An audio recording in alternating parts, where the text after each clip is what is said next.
ओम जय जय जय नमोस्तु नमोस्तु नमोस्तु नमो हरिन्दाण नमो सिद्धाण नमो हरियाण नमो ज्ञानमंगल सावधान मंगलम भगवान वीरो मंगलम गौतमो गणी मंगलम कुंद कुंदादि जयंत नमोस्तु मंगलम सर्वमंगल मांगल्यम सर्व कल्याण कारकम प्रदानम सर्वधर्माणाम जयनम जयतु शाश्वत नमः समय साराय स्वानुभूत्या चकास्ते चित्स्वभावाय भावाय सर्वभावां तर्जिवे वंदित सब सिद्धे धूमचलमणो गतिपत्ते गोच्छामि समय पाहुड़ मीमा सुखे गली गणित शेर समय सारजी ग्रंथ सर्वशुद्ध गांधिकार और उसके बाद चलने का अध्याय नंबर 383 84 85 और 86। गीत पढ़ लेते हैं गाथाओं का। शुभ और अशुभ अनेक विधि के कर्म पूरब जो किए उनसे निवृत्ते आत्म को वो आत्मा प्रतिकर्मणि है। शुभ और अशुभ भावी कर्म का बंध हो जिन भाव में उनसे निवृत्ते आत्म को वो आत्मा प्रत्याख्यान है। शुभ और अशुभ अनेक विधि हैं उदित जो इस काल में उन दोष को जो चेतता आलोचना वह जीव है। प्रत्याख्यान नित्य करे अरु प्रतिक्रमण जो नित्य ही करे नित्य ही करे आलोचना वो आत्माचार। अपनी चर्चा कर होगी थी प्रतिक्रमण प्रत्याख्यान आलोचना और चारित्र्य के बारे में। गाथार्थ का अर्थ का हो गया था और टीका चल रही थी इसकी, है ना। टीका भी हो गई थी। भावार्थ पर आ गए थे अपन लोग।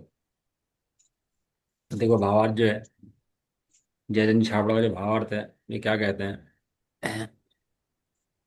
चारित्र में प्रतिक्रमण प्रत्याख्यान और आलोचना का विधान है। तीन चीजें हैं, प्रतिक्रमण प्रत्याख्यान आलोचना।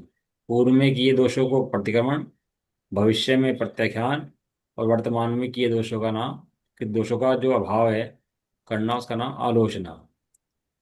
उसमें पहले लगे हुए दोषों से आत्मा को निवृत्त करना से प्रतिक्रमण, भविष्य में दोष लगाने का त्याग करना सो प्रत्याख्यान है, और वर्तमान दोष से आत्मा को पृथक करना सो आलोचना है। यहाँ निश्चय चारित्र को प्रधान करके कथन है। दो तरह से प्रत्याख्यान प्रतिक्रमण आलोचना आदि हैं। व्यवहार रूप से हैं और निश्चय रूप से हैं। व्यवहार माने बाहर की आलोचना आदि पाठ पढ़ना, दोषों का निवारण करना, निंदा ग्रह करना, वो तो व्यवहार प्रतिक्रमण आदि हैं। और यहाँ निश्चय की बात चलती है।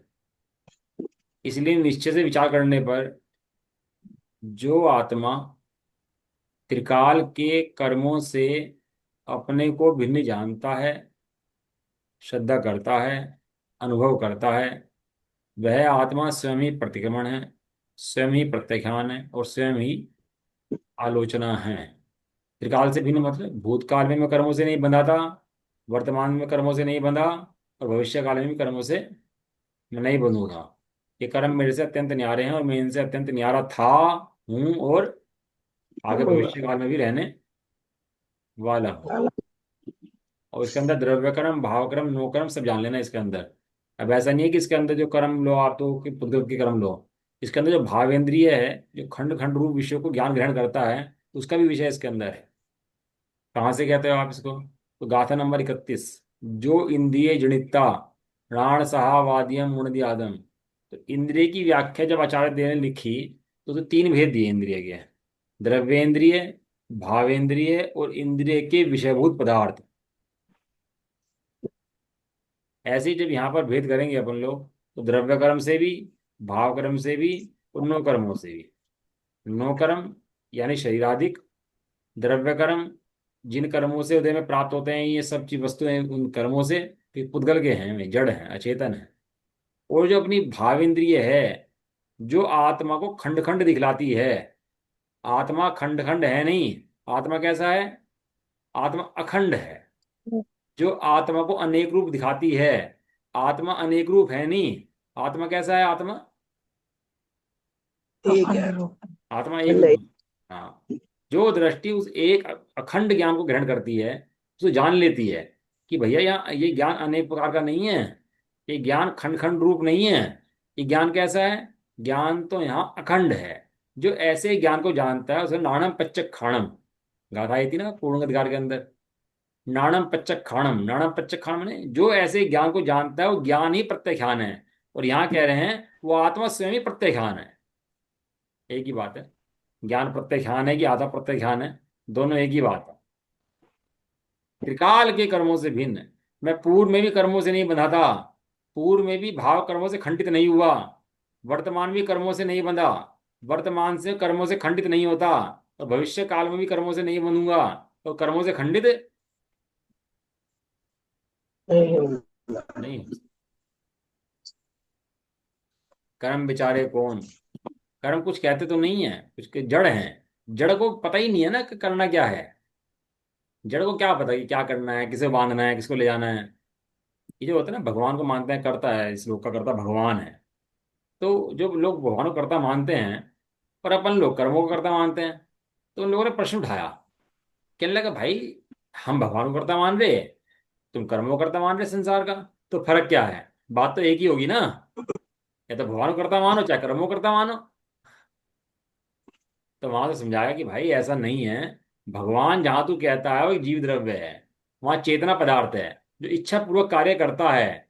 तो जो इच्छा पूर्वक कार्य करता है उसको राग द्वेष आदि होते हैं, वो काम करता हो ऐसा नहीं है। या जड़ अचेतन पुद्गल द्रव्य जो है ये उसका काम है, बिना इच्छा के काम होता है। समझ में आया दोनों बातों में फर्क? जो ये कहता है भगवान करता होते हैं, भगवान सृष्टि चलाते हैं, और अपन लोग कहते हैं सृष्टि का करता सब कर्म आदि हैं, सब कर्म करते हैं। वो कहता है जैसे प्रणाम करते हो भगवान वैसा फल देते हैं, और वैसे उदय आ जाते हैं। ये तो कहता है वो कि जैसा काम करोगे वैसा भगवान फल देगा, अच्छा मैं। वैसा भगवान फल दे देगा। और तुम लोग कहते हो कि जैसा तू जीव प्रणाम करेगा वैसा कर्म उदय में बन जाएंगे। तो दोनों तो बात तो एक ही हुई ना। कि नहीं भाई, दोनों बातें एक नहीं हुई, दोनों बातों में बहुत बड़ा फर्क है। वहां कोई भगवान नाम का ऐसा पदार्थ नहीं है जो सबको इच्छा कर करके कर्म देता हो, सबको फल देता हो। एक भगवान सबकी सत्ताशाली करता हो और सबको फल दे देकर सुखी दुखी करता हो। ऐसा कोई भगवान नाम का पदार्थ नहीं है। यदि भगवान नाम का पदार्थ हो तो वो कितना सुखी दुखी होगा, उसको कितने खेत क्लेश होंगे। कर्मों की व्यवस्था है। और जो ऐसी व्यवस्था नहीं जानता, इतना बड़ा जगत दुनिया है, सारे भगवान को करता मानते हैं, भगवान को करता मानते हैं और पुष्ट करते हैं उसी बात को ही कि भैया भगवान करता को या कर्म करता को एक ही बात है। लेकिन दोनों बातों में एक नहीं है, दोनों बातों में फर्क है। आप ऐसे समझ लो, एक तो आतंकवादी किसी को मारे, तो एक भूकंप में आदमी मर जाए कोई, तो दोनों बातों में कुछ फर्क है कि नहीं है? आवाज आ रही नहीं आ रही? आ रही आवाज। एक को तो आतंकवादी मार दे और एक व्यक्ति भूकंप में मर जाए, या किसी नेचुरल क्लाइमेट में मर जाए, कैलेमिटी आ जाए नेचुरल, उसमें मर जाए, भूकंप आंधी आ जाए तूफान आ जाए मर जाए उसके अंदर। तो दोनों बातों में फर्क है कि नहीं है? कि भाई साहब एक के नहीं। अंदर कर्तापना किसी व्यक्ति का है जो कर रहा था, और एक के अंदर कर्तापना नहीं है किसी का, नेचुरल है। ऐसी ही कर्मादि की व्यवस्था जो है नेचुरल है। जो भगवान को कर्ता मानते हैं वे खुद भी दुखी हैं और अपने भगवान को भी दुखी समझते हैं। कोई न्यायवान कोई जज नहीं बैठा यहाँ पर कि जज की तरह सबके फैसले करता फिरेगा, एक एक परिणाम के फैसले करता फिरेगा सबके, ऐसा जज नहीं बैठा यहाँ पर। जो आत्मा त्रिकाल के कर्मों से अपने को भिन्न जानता है, श्रद्धा करता है और अनुभव करता है तो अनुभव करता है, नहीं हो तो कैसे अनुभव करे? है, अनुभव करता है इसलिए समय दृष्टि है, और है, अनुभव नहीं करता इसलिए मिथ्या दृष्टि है। क्या? जीव द्रव्य त्रिकाल नो कर्मों से भिन्न है ही ना, द्रव्य कर्मों से भिन्न है ही ना, भाव कर्मों से भिन्न है ही ना। जीव तो कभी रूप हुआ ही नहीं ना। जो ऐसा जानता है वो प्रतिक्रमण है, प्रत्याख्यान आलोचना है। और जो ऐसा नहीं जानता वो नहीं है। ये निश्चय चारित्र का कथन है, पहले कह दिया। आपको निश्चय के उससे व्यवहार को उड़ाए तो वो योग्य नहीं है। वो व्यवहार प्रतिक्रमण आदि की व्यवस्था अपनी अलग व्यवस्थाएं हैं, उसका यहाँ प्रवेश नहीं है ना अधिकार यहाँ पर उसका है, ना यहाँ पर बात उसकी है। जो यह निश्चय चारित्र है वही ज्ञान चेतना है, अर्थात ज्ञान का अनुभवन है। अच्छा, नेट चला गया। हाँ,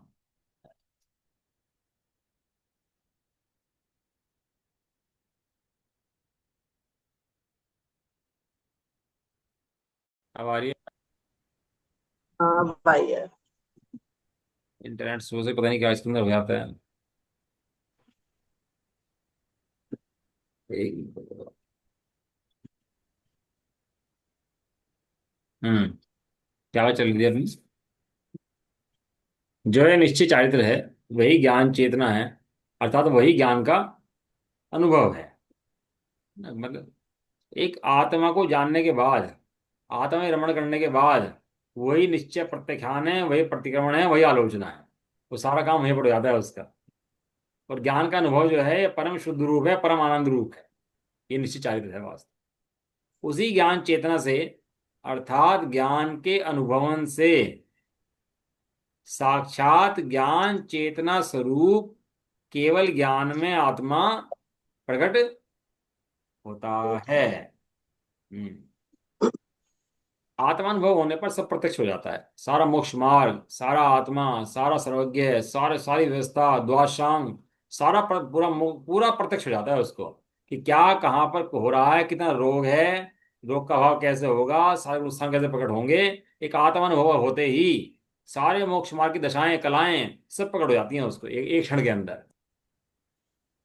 और जब तक आत्मानुभव नहीं होता, जब तक ज्ञान का अनुभव नहीं होता, ज्ञान चेतना सुख का अनुभव नहीं करता, तब तक भले ही अभ्यास रूप हो, लेकिन उसका भी मोक्ष मार्ग क्लियर नहीं होता। पहले क्या चाहिए? पहले ज्ञान का अनुभवन करते ही वो केवल ज्ञान में आत्मा, लिखा ना, केवल ज्ञान में आत्मा प्रकट हो जाता है। साक्षात ज्ञान चेतना स्वरूप आत्मा क्या हो जाता है वो? प्रकट प्रकट होता हो है। जाता हो जाता है। अभी टीका पढ़ लेते हैं, जैसे न जा रहेगी। थोड़ी बड़ी है। अ, एक पेज, दो पेज, दो पेज के अंदर पूरा कर लेते हैं इसको, है ना। तो क्या कह रहे हैं अब? निश्चय प्रतिक्रमण, निश्चय प्रत्याख्यान, निश्चय आलोचना स्वरूप परिणत। फिर चली गई आवाज क्या?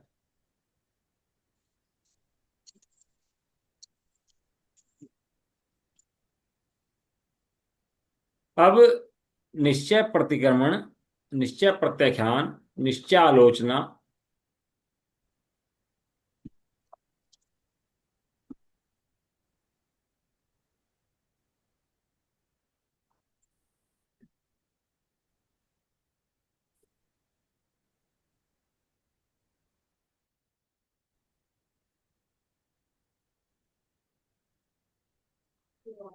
आ रही है आवाज? हाँ आ आ रही है रही है। भाई, आ रही है, आ रही है, अब आ रही है। इंटरनेट चेंज करता हूँ ना बार बार, तो उससे अब क्या करें।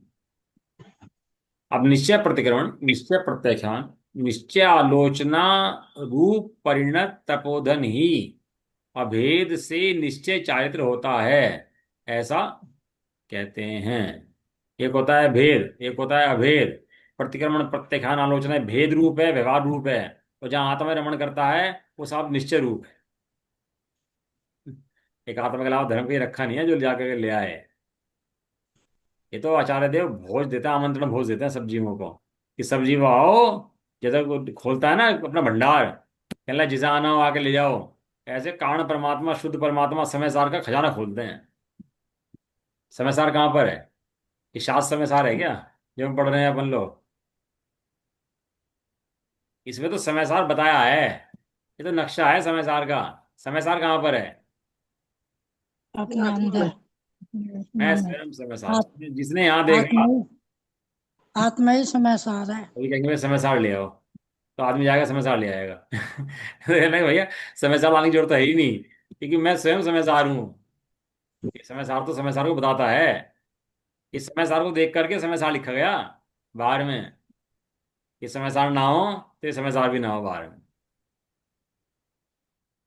इस लोक परलोक की आकांक्षा रूप ख्याति, पूजा, लाभ, दृष्ट, श्रुत, अनुभूत, भोग आकांक्षा लक्षण रूप निदान बन।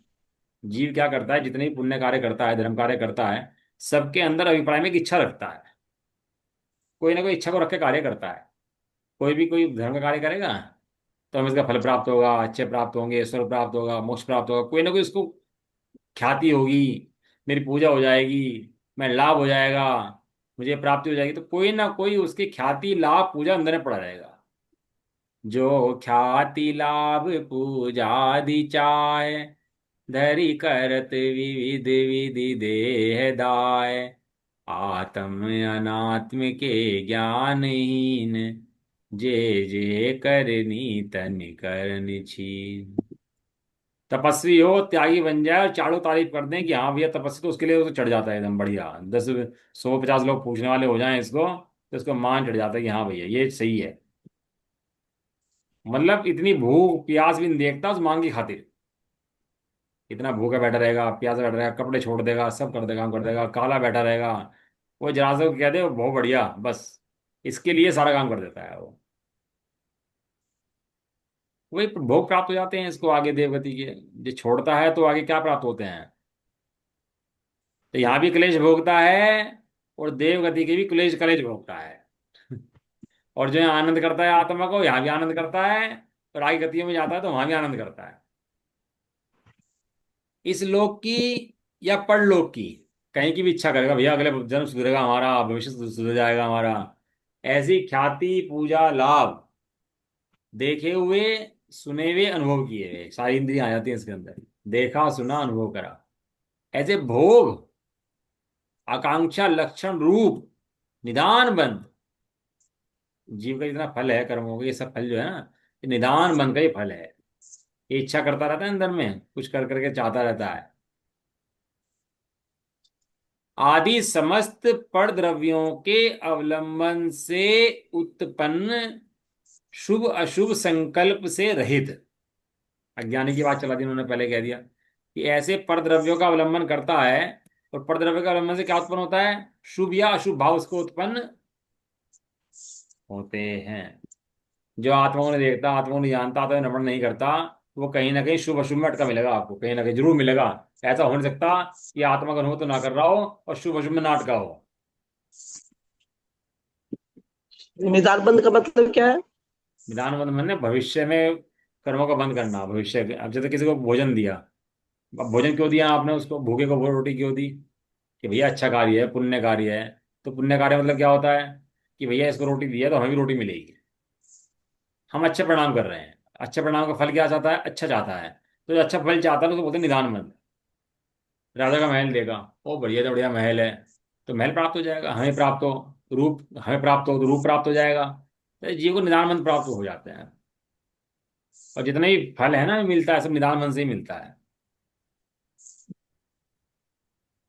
लेकिन मोक्ष का निदान नहीं होता, हमें मोक्ष प्राप्त हो जाए ऐसे निदान नहीं होता। मोक्ष तो अपने आत्मा स्वरूप देखने से होता है, और उसमें कर्मों का भाव हो जाता है। नहीं, निदान, उसमें भी निदान बंद हो जाता है। मोक्ष में भी, मोक्ष में भी चला जाता है। हाँ एक इंद्रिय बन के चला जाता है वहां पर, और क्या, हाँ। कुछ तो जाता नहीं। जैसे शिखर जी घर जाते हैं ना सब लोग, तो भैया हम शिखर जी आए, इतनी यात्रा करें और यहीं पे बैठे हैं हम, तो शिखर जी महान है हमारे ये है। तो क्या होता है? बंदर बन जाता है, भैंस बन जाता है, गाय गीड़ घोड़ा बन जाता है, पड़ा रहता है शिखर जी के अंदर।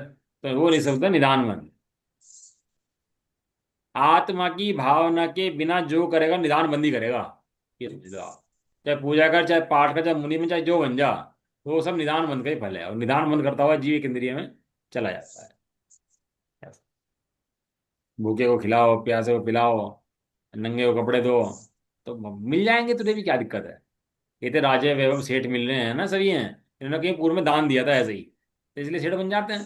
ये कितने समय के लिए भाई साहब, वो भी दुख स्वरूप है। इसलिए समस्त परद्रव्यों का जो अवलंबन है, 5 इंद्रियों का अवलंबन है, इन सब के अवलंबन से उत्पन्न शुभ अशुभ संकल्प के विकल्प से,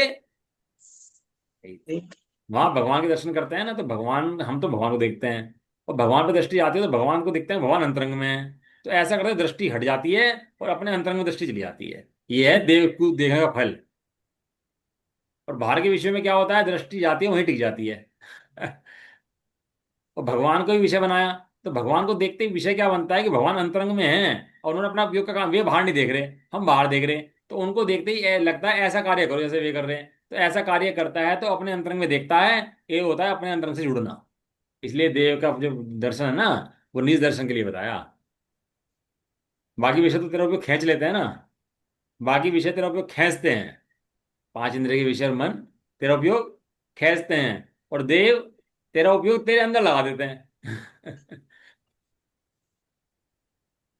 ऐसे शुभ अशुभ संकल्प विकल्प से रहित जब जब जुड़ता है ना अपने अंदर से, तो सारे शुभ शुभ विकल्प नाश हो जाता है, और अंतरंग में चैतन्य मूर्ति आत्मा का दर्शन होते ही आनंद प्रकट हो जाता है। इस जगत के अंदर शरणभूत अगर कोई एक है तो सच्चे देव हैं वास्तव। नाथों के नाथ श्री जिन्नाथ, देवों के देव श्री जिनदेव, लिखा ना बड़े अपने सामने भजन। जिन्हें जच्चे देव की शरण नहीं है वे सब अनाथ हैं, भले ही माँ बाप जिंदा बैठे हों उनके। जिन्हें देव दर्शन का ठिकाना नहीं है और जो जिन शास्त्रों का अध्ययन नहीं करते, वे सब अनाथ हैं, अनाथ। और जिन्हें देव की भक्ति है और शास्त्रों की स्वाध्याय है, वे सब नाथ हैं, उनके पिताजी हैं, माता हैं उन।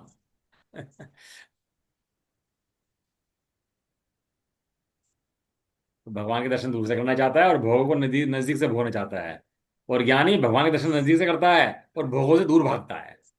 ये इतना बड़ा फर्क है। विशुद्ध ज्ञान दर्शन स्वभाव रूप आत्म तत्व के, निज तत्व के, स्वयं के सम्यक श्रद्धान, सम्यक ज्ञान, सम्यक अनुभव रूप अभेद रत्न त्रात्मक। रत्न त्रय में अभेद शब्द लगाया। अभेद शब्द क्यों लगाया? अभेद सूचक है एक का। अभेद किसका सूचक है? ठीक। एक का। अभेद माने एक, और भेद माने अनेक। सीधा बात है ना, भेद माने अनेक होता है और अभेद माने एक होता है। तो जहां एक का अनुभव करा, वो उसका नाम सम्यक श्रद्धान, उसका नाम सम्यक ज्ञान, उसका नाम सम्यक चारित्र्य। चाहिए तो। तो कहने में तीन चीज आई ना। अरे भाई क्या करूं, आ रही है? हाँ, आवाज आ रही है। हाँ, कहने में तीन चीजें हैं, श्रद्धा ज्ञान चारित्र्य, लेकिन वास्तव में तीन चीजें नहीं है। ज्ञान का ज्ञान में अनुभव है और आनंद है, वहां एक ही है, वहां अभेद है। वहां भेद है ही नहीं, कहने में भेद होता है। अब समझाएं कैसे? अभेद रत्न त्रय इसको बोलते हैं, अभेद रत्न त्रय है तीन, और ऊपर बोल दिया भेद। निर्विकल्प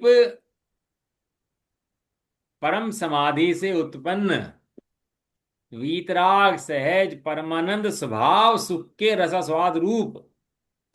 एक एक शब्द मतलब कितना खुलासा इनका कर लो वास्तव में अंतरंग में। पूरे दिन के जीव ज्ञानी जीव करते क्या है? ज्ञानी जी इनका स्वाध्याय करते हैं, दिन में आनंद लेते हैं इन शब्दों का वास्ता। अज्ञानी को पता ही नहीं होता।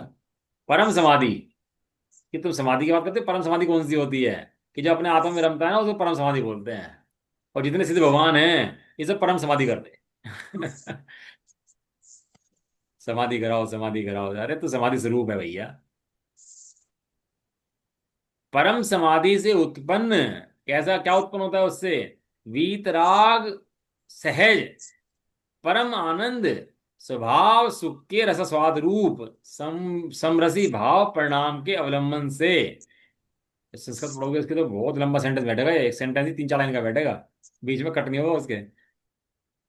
समरसी भाव के अवलंबन से भरित अवस्था, भरव्य अवस्था में केवल ज्ञान आदि अनंत चतुष्टयी प्रकटता रूप कार्य समय सार के उत्पादक कारण समय सार में स्थिर होकर जो कर्ता कर्म से युक्त आत्मा को दूर करता है। कितना बड़ा सेंटेंस मतलब ये आया। आचार्य देव को कितना मजा आता हो जंगल में बैठ करके, ये जंगल में बैठ के मस्ती करते हैं और हम यहाँ साधनों के बीच में बैठ करके दुखी रहते हैं। अभी अपने को ट्रेन छूट गई है, और बहुत खेद है, ट्रेन छूट गई, ट्रेन छूट गई, ट्रेन छूट गई। भैया ट्रेन निकल गई हमारे तो भैया, लेट हो गया, बस 10 मिनट ट्रेन लेट हो गई, मतलब ट्रेन छूट गई। आई मैसेज आ जाएगा, पता लग जाएगी ट्रेन ही लेट है, आधा घंटा लेट है ट्रेन, भैया ट्रेन मिल जाएगी टाइम पर। तो जो निर्विकल्पता अंदर में होती है ना, जो बाहर से तो उतरता है उसके, कितना बड़ा बोझा सिर पे लगा था उसके। ट्रेन निकल गई भैया, वहां जाना था, हम तो लेट हो गए, ट्रैफिक जाम हो गया, बस मुसीबत हो गई भैया टाइम का। और मैसेज आते ही, जैसे ही मैसेज पढ़ा कि ट्रेन भी भैया 1 घंटा लेट है, अब क्या हुआ यहाँ पर? विकल्प हो गया, निर्विकल्प हो गया, कोई विकल्प नहीं है। मैं मोक्ष हो गया हो, मानो मिली मुक्ति ही हो। एक एक विषयों में ऐसा है। देखिए विषय के अंदर ऐसा है। ऐसे ही यहाँ जाना, मैं आत्मा, मेरा कुछ बिगड़ा नहीं आज तक। अपने को घिसा पिटा मान रहा था, कर्मों में लदा मान रहा था। आचार्य ने मंत्र दिया, अरे तेरा कुछ बिगड़ा ही नहीं है। तो जैसे वहां भार उतरा था, ऐसे यहाँ सिर से बोझा उतर जाता है। भले जाम में फंसा हुआ अभी, वो कोई दिक्कत नहीं है, लेकिन सिर से बोझा हट गया। ऐसे ही इस परमानंद स्वभाव के रस के आस्वाद रूप, अरे रस नहीं लिया तो क्या लिया तूने? जो पुद्गल के रसों के अंदर रस आता है, और चैतन्य रस का रस नहीं आता तेरे को? चैतन्य रस को बेरस समझता है? अरे वास्तविक रसवान कोई पदार्थ है तो सरस पदार्थ कोई है, तो तेरे चैतन्य मूर्ति आत्मा है। ये बाहर के समस्त रस तो बेरस हैं। जग का झूठा स्वाद तो, बड़े पंडित जी की पूजा, चाख्यो बार अनंत, इतने बार स्वाद चख लिया, अनंत बार कुछ नहीं हुआ। वीतराग निज स्वाद ले, होवे भव का अंत। क्यों बुआ जी, भव का अंत हो जाएगी नहीं? रस का स्वाद लेगा, अपने आनंद का स्वाद लेगा। सही बात है। जीव ने सुनी नहीं ऐसी बातें, वो लगा आप पर के अंदर ही, वो सोचता रहा कि यहीं सब कुछ मिलेगा। अरे बाहर में कुछ, कहीं कुछ नहीं है, और तेरे अंदर में तेरा सब कुछ है। बिल्कुल ठीक है।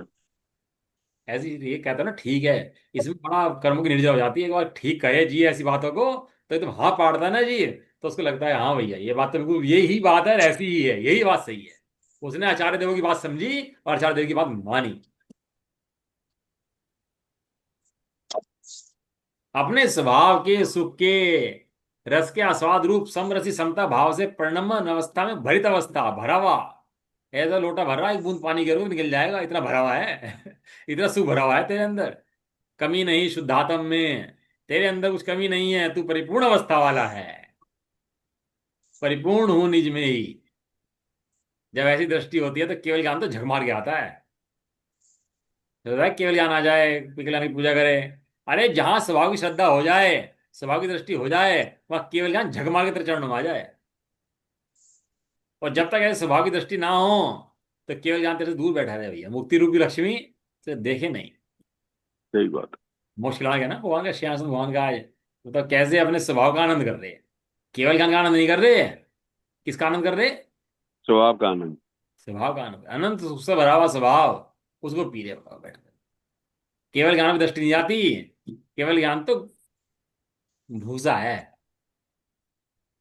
सुना भूसा क्या होता है? भूसा क्या होता है? क्या चीज? क्या चीज? भूसा, भूसा भूसा, हाँ होता है ना। जो गेहूं के ऊपर आ जाता है ना, छिलका, हाँ, गेहूं, गेहूं का छिलका है, वो भूसा तो होता भूसा बोलते हैं। है। अच्छा, फसल करी जाती है गेहूं के लिए कि भूसे के लिए? गेहूं के लिए। और भूसा आता है कि नहीं आता अपना आप ही? अपना आप आ जाता है साथ। ऐसे केवल भूसा ज्ञान तो तो भूसा, केवल ज्ञान भूसा है। कि भाई मुफ्त साहब तुम में क्या मिल बात कर जाए। रहे, केवल ज्ञान को भूसा बता रहे। कि भाई वो तेरे कारण परमात्मा, शुद्ध परमात्मा का भूसा है। साथ में अपने आप आएगा। कब? जब तेरी ज्ञान की दृष्टि होगी तब। जब तू ऐसी अवस्थाएं देखेगा तब। लिखा ना, समरसी भाव से भरा हुआ, भरा हुआ है तू, लबालब भरा हुआ है। किससे भरा हुआ है लबालब? ज्ञान और सुख से लबालब भरा हुआ हम्म, है। तुम्हें दृष्टि ज्ञान। राजेंद्र पंडित जी की पूजा आती है ना, बड़ी बढ़िया पूजा है उनकी। मुझे को याद नहीं आ रहा। कौन सी? एक राजेंद्र पंडित जी की पूजा है देवशास्त्र गुरु की, तो बड़ा बढ़िया छंद में लिखा। हम्म, सहज ज्ञान आनंद से लबालब भरा जो, दिखता दिखाया हमें ज्ञान सागर हमारा, ऐसे लिखा। लबालब भरा हुआ है। सहज ज्ञान निशान है, कुछ याद नहीं आएगा। उसकी प्रकटता रूप, कार्य समयसार का उत्पादक, ये शब्द लिख लो। कार्य समयसार का उत्पादक, केवल ज्ञान का उत्पादक। केवल ज्ञान, केवल ज्ञान का उत्पादक नहीं है। क्या कहा? केवल ज्ञान, केवल ज्ञान के उत्पादक नहीं है। केवल ज्ञान का उत्पादक कारण समयसार। हम्म, जिसकी दृष्टि कारण पर नहीं हो तो कार्य कैसे मिलेगा भाई? यहाँ तो तुझे खुद ही करना पड़ेगा, अपना ही करना पड़ेगा। कोई दूसरा आके कुछ देगा नहीं, कोई दूसरा आके कुछ भी करेगा नहीं। निर्णय भी खुद करना पड़ेगा, और सम्यक निर्णय खुद ही करना पड़ेगा। दूसरे के करने हुए निर्णय से तेरा काम नहीं चलेगा। उसका उत्पादक कारण समय सार में स्थिर होकर जो कर्ता कर्म से युक्त आत्मा को दूर करता है। जो बाहर के कर्ता कर्म संबंध है ना, निदान भोग कांक्षा, सुने हुए देखे हुए अनुभव किए हुए भोगों को ऐसे दूर करता है और अपने आत्मा में लीन होता है, अपने आत्मा में रमता है, रस स्वाद लेता है, स्वाद लेता है अपने आत्मा का, वो आत्मा। लिखे ना, ये किससे दूर करता है? आचार्य देव खास बात है, जो क्वेश्चन को उठाते हैं तुरंत जवाब देते हैं उसका। कहते हैं किससे दूर करता है भैया? तो कहते हैं शुभ अशुभ मूल प्रकृति तथा उत्तर भेद रूप से अनेक भेद रूप विस्तार से विस्तीर्ण परिपूर्वकृत जो कर्म हैं उनसे आत्मा को दूर करता है। ये शुभ अशुभ कर्म के फल हैं, इनकी मूल प्रकृतियां 8 हैं। आयु, नाम, गोत्र, वेदनीय, ज्ञानावरणी, दर्शनावरणी, मोहनी, अंतरा, इनसे तथा उनके अनेक भेद, असंख्यात प्रकार के भेद लो, उनसे अपने आत्मा को दूर करता है। दूर करता है यानी अपने को ज्ञान स्वरूप जानता है, और ये मेरे ज्ञान स्वरूप आत्मा में नहीं है ऐसा मान करके और अपने अनुभव में लीन रहता है। इसका नाम है दूर करता है। इसका नाम क्या है? दूर करता है। एक गाथा आई है, जो कर्मों से आत्मा को अधिक जानता है। ये तो लोगों को मतलब पता ही नहीं था इन बातों का मतलब क्या होता है, अधिक जानता है। भाई थोड़े कर्म है, कर्मों के ऊपर आत्मा है, तो आत्मा अधिक हो गया, कर्म कम हो गया। वहां स्वामी जी ने खुलासा करा, यहाँ अधिक का मतलब अधिक नहीं है, अधिक का मतलब भिन्न है। कर्मों से आत्मा को अधिक जानता है। अब स्वामी जी के एक सेंटेंस ने कितना कमाल कर दिया। क्या समझ रहे थे कर्मों से आत्मा को? अधिक। उन्होंने क्या कह दिया? अधिक का भिन्न। मतलब भिन्न है। भिन्न है। आत्मा को कर्मों से दूर करता है। दूर करता है माने अपने को ज्ञान स्वभावी आत्मा जानता हम्म। है। यही दूर करना है वास्तव में। वह आत्मा ही अभेद नय से निश्चय प्रतिक्रमण होता है, ऐसा अर्थ है। ये तो प्रतिक्रमण की बात आई। अब प्रत्याख्यान की और आलोचना की समझ आया, प्रतिक्रमण किसे कहा उन्होंने? और ये कोई मुनिराजों के लिए बात है ऐसे नहीं, अत्यंत अप्रतिबुद्धि के लिए ग्रंथ लिखा हुआ है। जो अत्यंत अज्ञानी जीव है, जो आत्मा को नहीं जानता, जो धर्म को नहीं जानता, उसके लिए ग्रंथ लिखा हुआ है समय सार जी।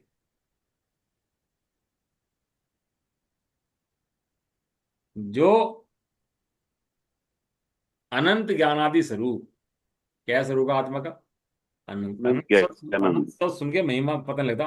अनंत काल का निगोध और अनंत काल का मोक्ष, अनंत ज्ञान, इस अनंत को कहते क्या होता है? अनंत ये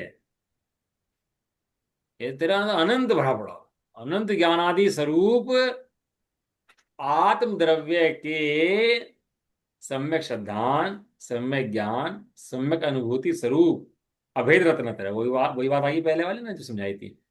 लक्षण वाले परम सामायिक, पहले थी परम समाधि, अब क्या आया? परम सामायिक में स्थिर होकर जो कर्ता आत्मा को दूर करता है। किससे दूर करता है?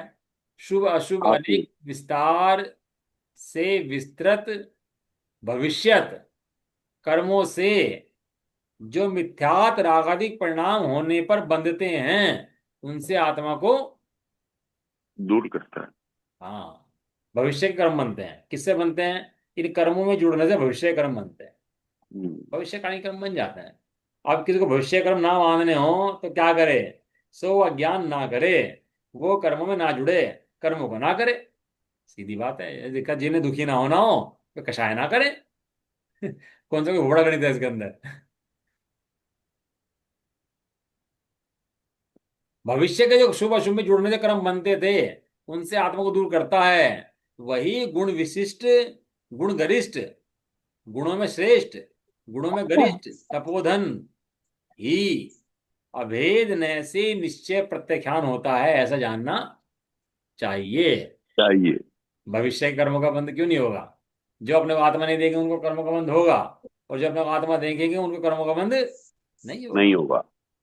भूतकाल के कर्म की निर्जरा होगी, वर्तमान में कर्म बंधेंगे नहीं, और भविष्य के कर्म आएंगे नहीं। हो गए तीनों काल के।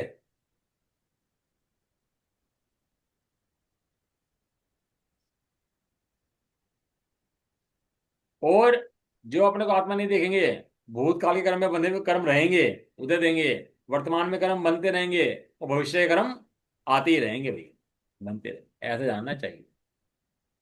आगे जो वेदती, जो वेदती नित्यानंद।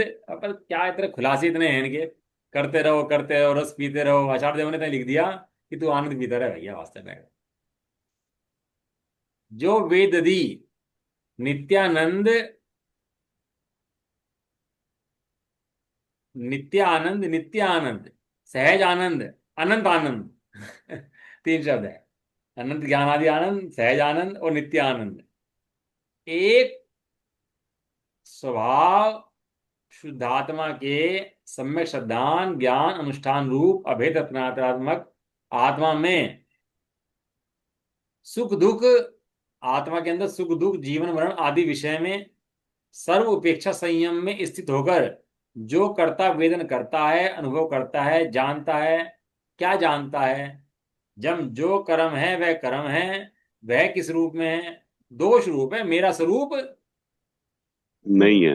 नहीं जो है। कर्म है वे मेरे नहीं है। नहीं है। मेरा किसी प्रकार से भी संबंध इनसे नहीं नहीं है। है। असंबंध विच्छेद करे तब जाएगा हम। मैंने थोड़ा बहुत कर्मों को भी जोड़े रखूं, कर्मों में लगा रहा हूं, कर्मों की उससे भैया नहीं होता। एक तरफा फाड़ना पड़ेगा पर्चा। जब तक एक तरफा नहीं फटेगा तब तक काम चलने वाला है नहीं। दो दो नावों में सवारी नहीं चल सकती।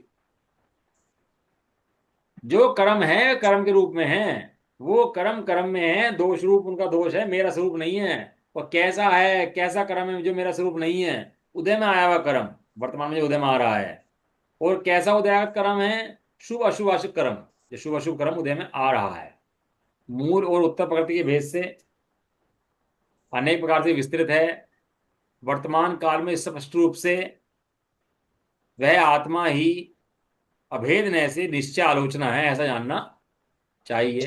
इन कर्मों से न्यारा हो जाए। लास्ट का पैरा है, पढ़ लेते हैं इसको, है ना। चारित्र की गाथा है अभी।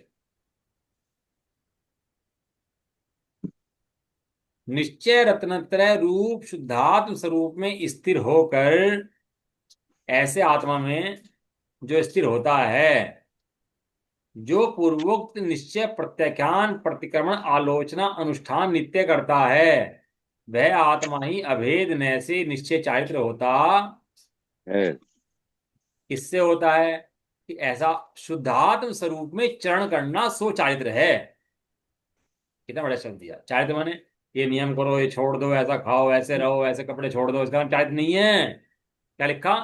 शुद्धात्मा में चरण करना सो चारित्र है। देखो ऊपर शब्द दिया हुआ संस्कृत का इसका। संस्कृत पढ़ते हैं ऊपर कहाँ लिखा?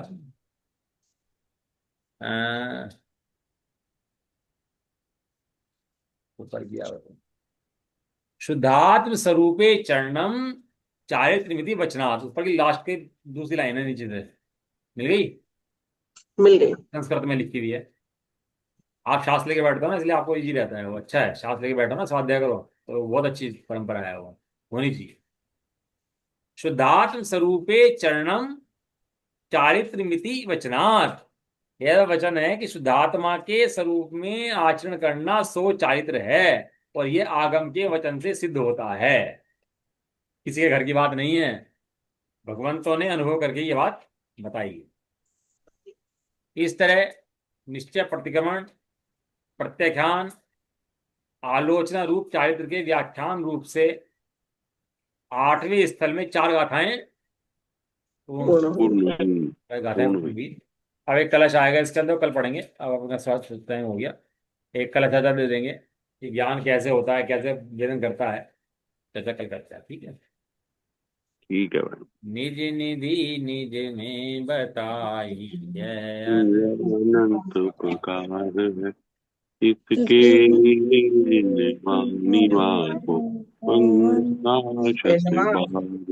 No no. है।